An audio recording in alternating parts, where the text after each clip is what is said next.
तो hello friends, स्वागत है आपका मेरे इस ब्लॉग पे। आप लोग कैसे हैं? आई होप आप सभी लोग अच्छे होंगे। और आज मैं बहुत दिनों बाद ब्लॉग बना रही हूँ क्योंकि अभी ठंड का मौसम है और हमारे यहाँ बहुत ज़्यादा ठंड हो रही है। जैसे कि आपको पता ही होगा, उत्तर भारत में बहुत ज़्यादा ठंड पड़ती है, तो हमारे यहाँ भी बहुत ज़्यादा ठंड हो रही है। इस कारण से मैं अभी ब्लॉग नहीं बना पा रही हूँ। और आज की मैं वीडियो में बताऊँगी कि मुझे जो दो योगासन है उससे मुझे क्या फ़ायदा हुआ है, इसके बारे में मैं आज आपको बताऊँगी। तो आप मेरे चैनल को लाइक कीजिए एंड मेरे वीडियोस को लाइक कीजिए, मेरे चैनल को सब्सक्राइब कीजिए। सॉरी, गलत बोल दिया था।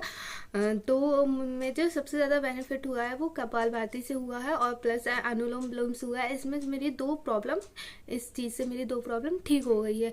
जैसे कि अनुलोम विलोम से मुझे हार्ट ब्रीथिंग की, जो मेरी हार्ट ब्रीथ थी जो बहुत ज़्यादा बढ़ जाती थी, तो अनुलोम विलोम करके मैंने उसको सही किया है। मतलब अब नहीं बढ़ती है, क्योंकि जब मैं टीबी की मेडिसिन खा रही थी उसके बाद से ही मैंने पूरा 9 मंथ टीबी का कोर्स किया है। तब उसके बाद से ही मेरी में जो हार्ट ब्रीथिंग की जो थी वो प्रॉब्लम स्टार्ट हो गई थी। अपने आप ही हार्ट ब्रीथिंग बढ़ जाती थी। ऐसा कुछ भी नहीं था कि मतलब मैं टेंशन ले रही हूँ, कुछ नहीं। अपने आप बैठे बैठे हार्ट ब्रीथ जो थी मेरी बढ़ जाती थी। क्यों? वो मेडिसिन से हुआ था, मुझे पता था, क्योंकि पहले मुझे ये प्रॉब्लम नहीं थी, है ना।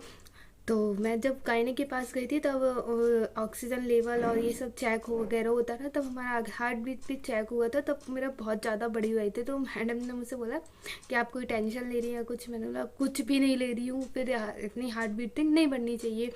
तो मुझे थोड़ा सा टेंशन हो गया था उस समय कि मेरी हार्ट क्यों बढ़ रही है। जब उन्होंने मुझे बताया कि ये चीज़ सही नहीं है, तब तो डॉक्टर ने ही मुझसे बोला था कि आप ब्रीथिंग एक्सरसाइज कीजिए। तो मैंने ब्रीथिंग एक्सरसाइज को यूट्यूब पे सर्च किया, उसमें अनुलोम विलोम आया। और अनुलोम विलोम जब से मैंने करना स्टार्ट किया है तब से मेरी जो हार्ट ब्रीथ वाली प्रॉब्लम है वो सही हो गई है। अगर आपको भी ये प्रॉब्लम होती है, आपकी हार्ट बीट एकदम से बढ़ जाती है, तो इस पर नज़रअंदाज ना करिए। इससे अच्छा है आप इसे योगा के द्वारा इसे सही करिए। बिल्कुल बिल्कुल क्योर हो जाता है ये चीज़। और क्योंकि हम मेडिसिन खाते रहते हैं और हमें अंदर पता नहीं चलता कि हमारे जो भी बॉडी के किस पार्ट्स को हमारे मेडिसिन से इफेक्ट हो रहा है, तो हमें पता नहीं चलता है।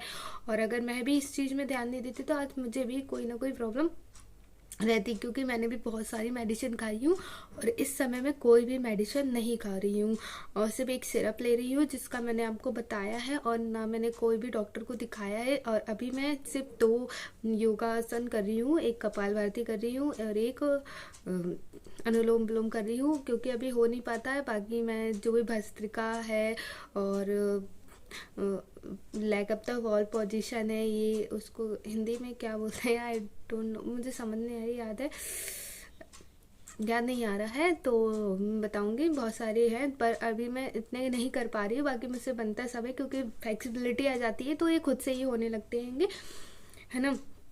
तो कपालभाति से मुझे क्या फ़ायदा हो गया ये मैं आपको बताती हूँ। जो कपालभाति मेरे एब्डोमेन, जो मेरे ओवरीज थी उस पे सिस्ट हो गई थी। तो सिस्ट से ना ये एब्डोमेन का नीचे का हिस्सा बहुत फूला फूला लगता था और पेन भी होता था और यूरिन भी बार बार आती थी। तो और पेन भी बहुत ज़्यादा होता था, थोड़ी तो मतलब अपने आप ही पेन होने लगता था। तो इस चीज़ से मैं बहुत ज़्यादा परेशान थी। तो मैंने कपालभाति करना जब से स्टार्ट किया है, तो आप बिलीव नहीं करेंगे, ये जो लोअर एब्डोमेन का हिस्सा होता है ना, बहुत ज़्यादा सॉफ्ट हो गया है और मुझे पेन वगैरह भी नहीं होता है। और जो बार बार यूरिन आने की प्रॉब्लम थी वो भी सही हो गई है। तो अगर आपको ऐसी कोई प्रॉब्लम है तो एक बार आप मतलब योगा, ये कपालभाति करके ज़रूर देखिए। जब हम स्टार्टिंग में शुरू करते हैं तो हमें बिल्कुल धीरे धीरे करना चाहिए और ज़्यादा बार नहीं करना चाहिए, क्योंकि हम ज़्यादा बार करेंगे तो हमारे शरीर में कहीं ना कहीं पेन होने लगता है। जैसे मैं स्टार्टिंग में जब करती थी ना, तो ये मेरी बैक में बहुत ज़्यादा पेन होता था।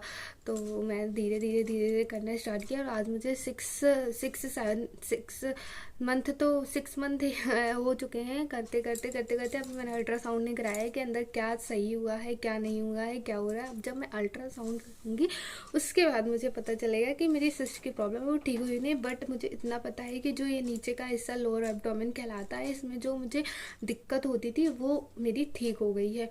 मतलब बहुत ज़्यादा फूला लगता था और एकदम मतलब इसको कर करके मैंने बिल्कुल सॉफ्ट हो गया है वो। तो अगर आपको ऐसी प्रॉब्लम है तो आप ज़रूर करिए।